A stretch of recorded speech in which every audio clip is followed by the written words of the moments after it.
That was, of course, the song Bloodmeat by Protest the Hero, a band I somehow have never talked about on this channel, so let's change that. Protest the Hero are an incredibly important band in the modern metal, prog metal world. They have a frenetic writing style that mixes math rock, prog metal, punk, thrash metal, hardcore, all kinds of styles all blended together. Bloodmeat was the first song on their 2008 album Fortress, and it's probably their most popular and famous song. This is a perfect one to dissect to get a handle on all of the different rhythmic, harmonic, and melodic choices that Protest the Hero use in their music. If you'd like access to the sheet music for this lesson and all of my other lessons, you can join my Patreon or become a channel member here on YouTube. I'm also available for private lessons if you want a little more in-depth personal instruction. Links to all of that is in this video's description. I'm going to go through most of the parts of this song, but this is not a guitar lesson. I will talk about the guitar parts as they relate to the song, but I'll be covering the bass, a little bit of the drums, and the vocals as well. In my cover of the song, which I'll post in its entirety at the end of this video, I'm playing Luke's part, and the tuning for this song is E-flat standard, so a half step down from standard tuning on a 6-string. I will be talking about the notes as they relate to standard tuning though, so when I say E, it's actually going to sound as an E-flat. That'll just be easier for all of the guitarists and bassists watching to understand. A big part of Protest the Hero's music is the frenetic, manic, all over the place nature of it, and the beginning of this song captures that perfectly. It starts with this riff.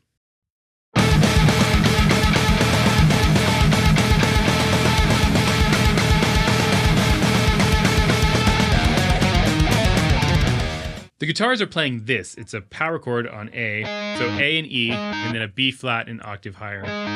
This interval of A to B flat is a minor ninth, which is generally considered to be the most dissonant interval, and they're just hanging out on it. And then the bass underneath is playing E, so you get this sound, really dissonant. To accompany this dissonance is this very math rock inspired rhythm. It's a bar of 15/16 and a bar of 4/4. We'll look at the bar of 4 first. There's a big focus here on offbeat 16th notes, which give it this really syncopated feel.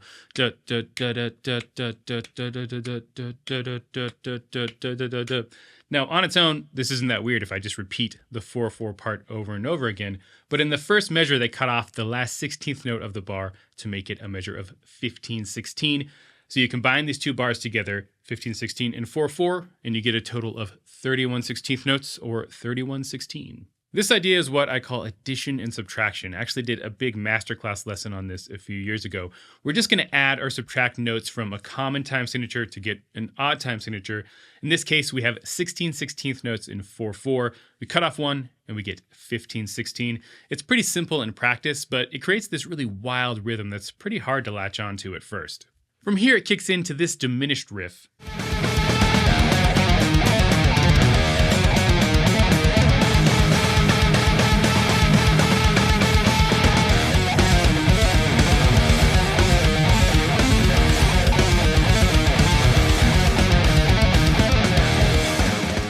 This is focused on these diminished arpeggio shapes. And this is coming from the whole half diminished scale, a scale built by stacking whole steps and half steps off of E. That would be E, F sharp, G, A, B flat, C, C sharp, D sharp. They also do another rhythmic subtraction here where they cut off the last eighth note before it goes back into the first riff. Then it's into the blues riff.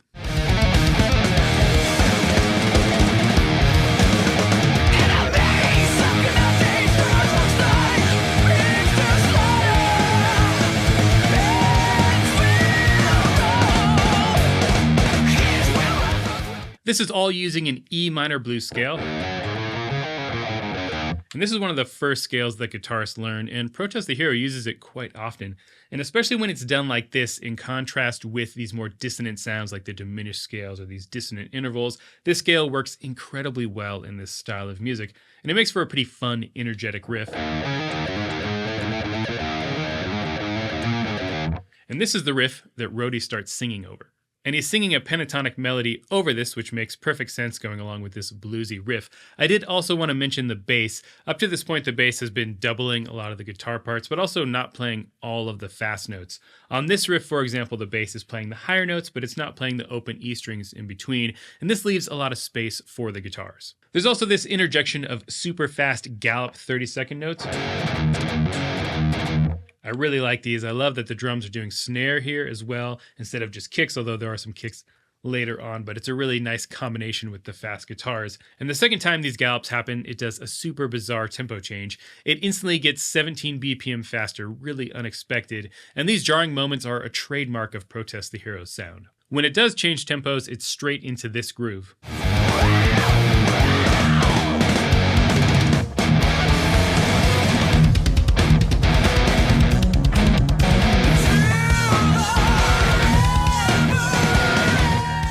There's an awesome high bass fill here, and the vocal melody is now in more of a straight minor scale with the flat 6. And even though this music is super dense overall, I love that sometimes the instruments will make some more space for the vocals like they're doing here. There's less happening in the guitar and bass and drums, and that leaves more spaces for the vocals to pop out, and that idea continues into the first chorus.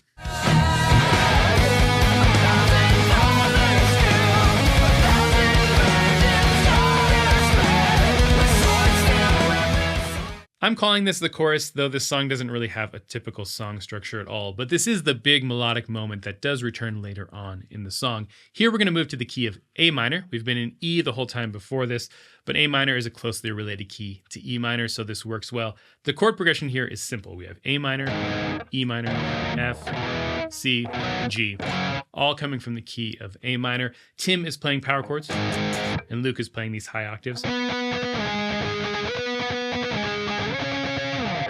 And the melody here is also all in A minor, mostly using stepwise motion, and it lands on chord tones every time there's a chord change. From here, it kicks right into this.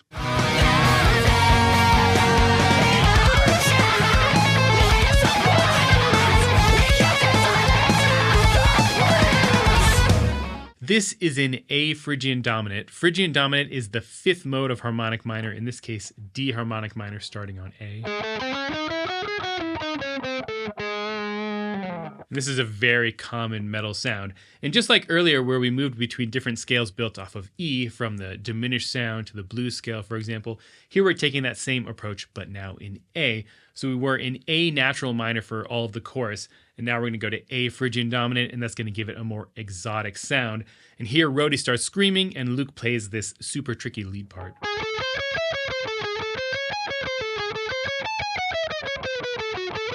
Next is a break with Tim playing this tapping lick in A minor.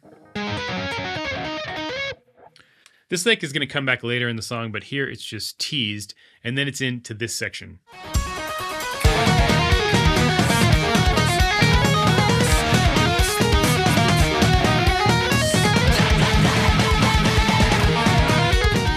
It's right back to E minor here, and just like the intro, this is going between 15/16 and 4/4 with the exact same approach. We're just going to cut a 16th note off from the first bar. Bass and rhythm guitar are just chugging in E here, while Luke plays this tapping figure. This is mostly E natural minor, with one note from harmonic minor.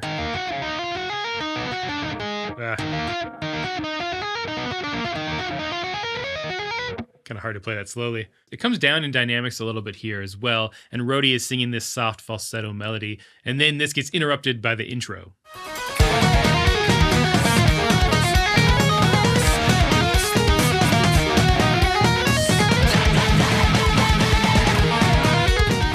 One of the things that makes Protest the Hero's music work so well is the way they go between these dissonant angular musical ideas and the more consonant melodic ideas, and this is a great example of that. We have this soft melodic passage, although it still has odd time signatures, it's pretty melodic and consonant sounding, and then it kicks into this crazy manic intro rhythm. Protest the Hero often uses these crazy frantic parts as a way to move between sections of a song.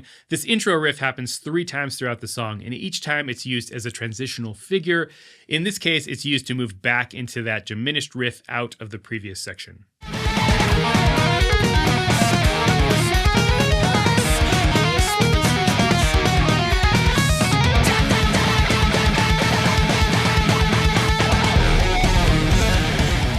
From here we go back to the diminished riff and the blues scale riff with the inclusion of this awesome pinch harmonic.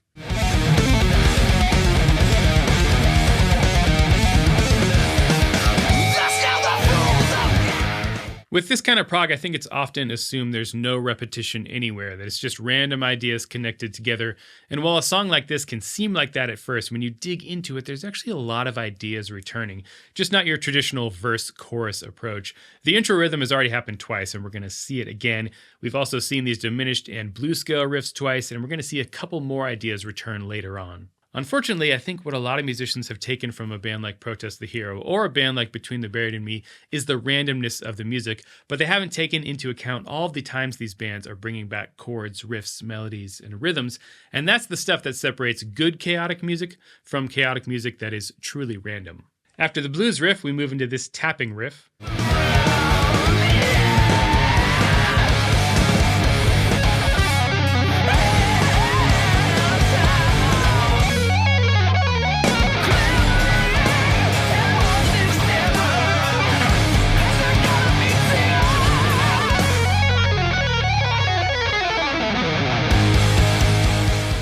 This part feels very YYZ coded to me because of these tritone power chords interspersed with these tapping parts, and then the higher one with this cool slide, and then at the end it goes all the way down 6 strings with the same frets on every single string.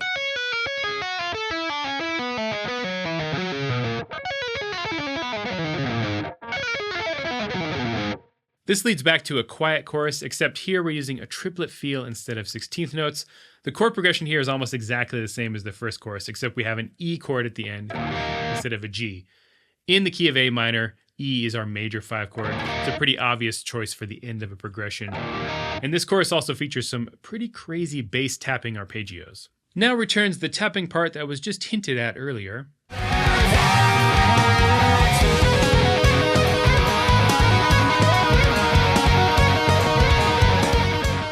Luke is playing this on top of a very simple progression in A minor. We have F, A minor, and G, while Rhodey is holding these long falsetto notes. And then there's this guitar break.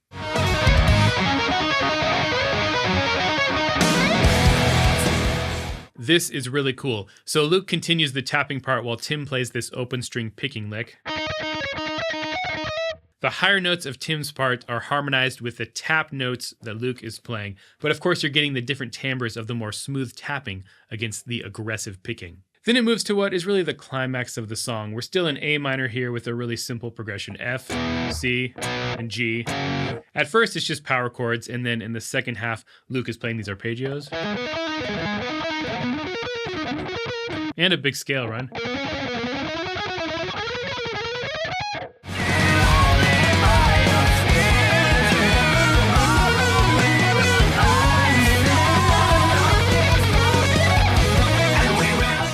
The vocals trade between these background vocals and then the main lead vocal. It's a very triumphant melody here. It caps off the song nicely. Then it's back to the intro one last time, which sets up the final breakdown.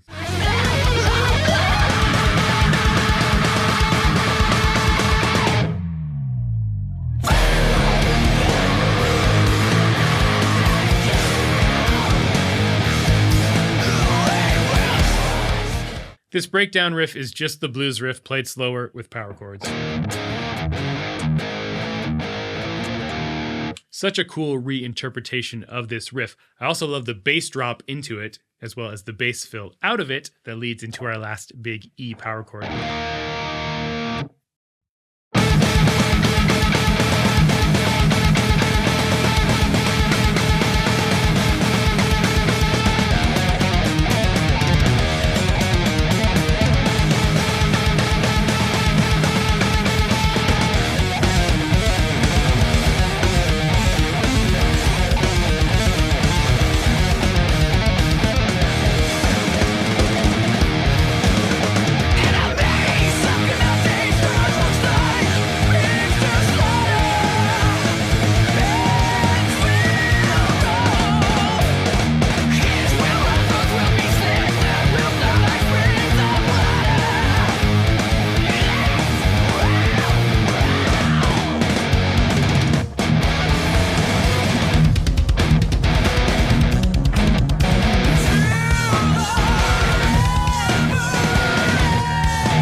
So there you have it, Bloodmeat. For being such a short song, this has so much packed into it. I kind of like that Protest the Hero just get to the point and hit you in the face right away and don't let up.